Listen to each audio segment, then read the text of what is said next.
Mes chers compatriotes, la situation liée à l'évolution dans notre pays de la maladie à coronavirus, Covid-19, m'amène à nouveau à m'adresser à vous.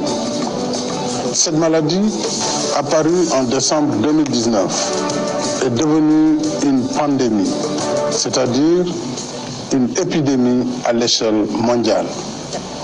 Les chiffres parlent d'eux-mêmes. À la date d'aujourd'hui, le Covid-19 a envahi plus de 140 pays, dont le Sénégal. Le nombre de personnes infectées s'élève à plus de 340 000.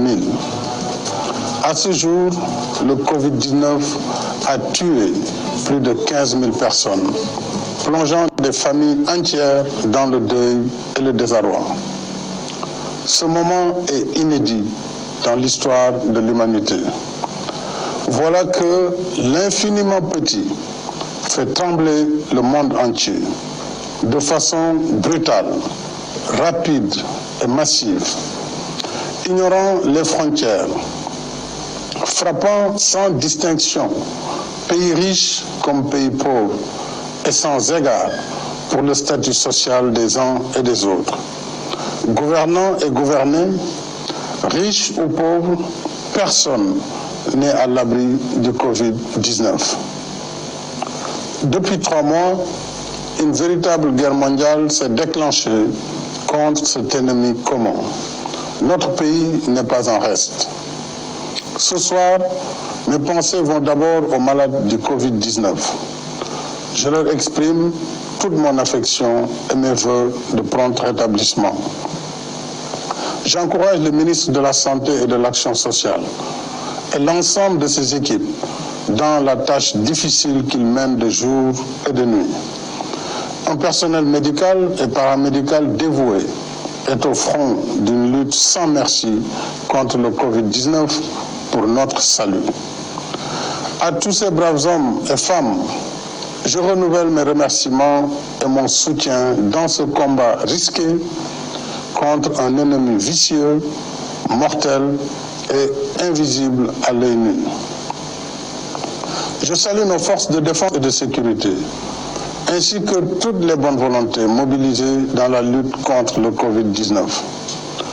J'exprime ma gratitude à toutes les forces vives de la nation, classe politique, majorité et opposition réunies, mouvements citoyens, partenaires sociaux, secteur privé, guides religieux et coutumiers et citoyens. Vous êtes nombreux à soutenir l'élan national de riposte contre le Covid-19. Depuis l'apparition du premier cas, le 2 mars dernier, le gouvernement a mis en place un plan de contingentement en cours pour endiguer la progression de la maladie. Mais de toute évidence, nous n'y sommes pas encore parvenus. Au contraire, d'un premier cas déclaré le 2 mars, nous en sommes aujourd'hui à 71 malades sous traitement dans les 4 arrondissements de Dakar, ainsi qu'à Mbao, Yeumbeul, Guédiawaye, Rufisque, Touba, Mbour, Thiès, Popenguine, Saint-Louis et Ziguinchor. 1561 personnes en contact avec la maladie sont présentement suivies et seront désormais confinées dans des réceptifs hôteliers par le ministère de la Santé et de l'Action sociale. L'épidémie qui était confinée à un seul foyer s'est étendue à d'autres localités du pays. C'est dire que le virus gagne du terrain. J'ajoute qu'à ce jour, il n'y a ni vaccin, ni médicaments homologués contre le Covid-19. Ce soir, mes chers compatriotes, et je vous le dis avec solennité, l'heure est grave. La vitesse de progression de la maladie nous impose de relever le niveau de la riposte. À défaut, nous courons un sérieux risque de calamité publique.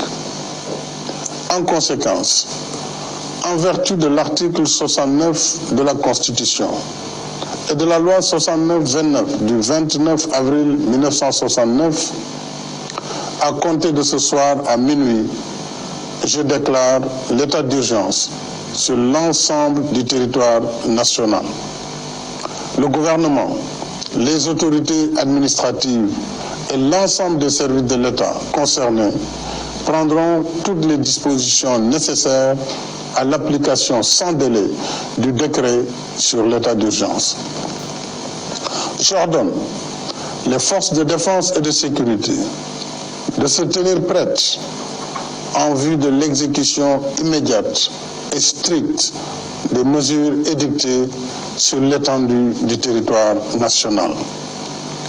Conformément à la loi sur l'état d'urgence, ces mesures donneront en particulier aux autorités administratives compétentes le pouvoir de réglementer ou d'interdire la circulation des personnes, des véhicules ou des biens dans certains lieux et à certaines heures.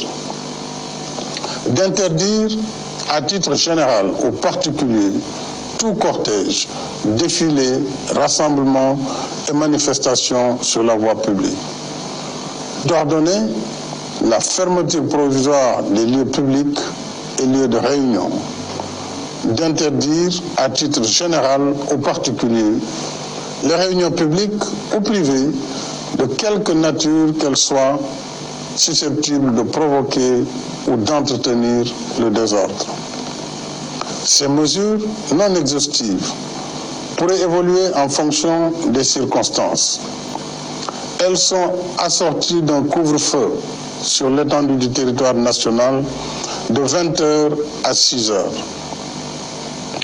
Une limitation et au besoin, une interdiction sera imposée au transport de voyageurs de région à région. Le ministre en charge des Transports, en rapport avec les ministres de l'Intérieur et des Forces armées, prendra les dispositions nécessaires à l'application de cette mesure, y compris en milieu urbain. Conformément à l'article 77 de la Constitution, je saisirai l'Assemblée nationale d'un projet de loi habilitant le président de la République à prendre pour une durée de 3 mois des mesures relevant du domaine de la loi afin de faire face aux impératifs d'ordre budgétaire, économique, social, sanitaire et sécuritaire de la lutte contre le Covid-19. Dans ce cadre, j'ai déjà entamé les consultations avec les institutions de la République. Je les poursuivrai demain avec l'opposition parlementaire. Je tiens en particulier à l'approvisionnement régulier du pays en produits médicaux et pharmaceutiques. Il en est de même pour les denrées de première nécessité. Le gouvernement mettra en œuvre des mesures de lutte contre toute hausse indue des prix. Je suis également soucieux des effets de la crise sur l'économie nationale. Pour en atténuer l'impact, j'ai créé un fonds de riposte et de solidarité contre les effets du Covid-19, Force Covid-19, qui sera doté de 1 000 milliards de francs CFA. Ce fonds sera alimenté par l'État et toutes les bonnes volontés. Je lance un appel à tous, au secteur privé et aux partenaires bilatéraux et multilatéraux, afin qu'ils apportent leur soutien aux forces Covid-19. Les ressources du fonds serviront, entre autres, à soutenir les entreprises, les ménages et la diaspora. Une enveloppe de 50 milliards sera consacrée à l'achat de vivres pour l'aide alimentaire d'urgence. Des mesures fiscales générales et spécifiques seront également prises en soutien aux entreprises. Au titre des mesures générales, il sera accordé une remise partielle de la dette fiscale constatée au 31 décembre 2019 due par les entreprises et les particuliers pour un montant global de 200 milliards. S'agissant des mesures spécifiques, elles bénéficieront aux secteurs les plus touchés par la crise du Covid-19, en particulier l'hôtellerie, la restauration, le transport et la culture. Ces mesures seront également étendues à la presse, compte tenu des changements induits dans ces grilles de programme et du rôle de service public qu'elles jouent dans le contexte de la crise. Les ministres en charge des finances et de l'économie prendront les dispositions nécessaires à l'application de ces mesures. Mes chers compatriotes, l'état d'urgence que je déclare aujourd'hui n'est pas une fin en soi. Il ne s'agit pas non plus d'arrêter l'activité économique. Il répond à un péril imminent si nous ne redoublons pas d'efforts. Face au péril, l'état d'urgence nous donne les moyens de renforcer nos rangs et d'intensifier nos efforts de lutte pour vaincre notre ennemi commun. Je rappelle que le virus porteur de la maladie ne se déplace pas de lui-même. Il circule à travers les personnes qui le portent, qui le déposent dans différents endroits et qui le transmettent ainsi à d'autres.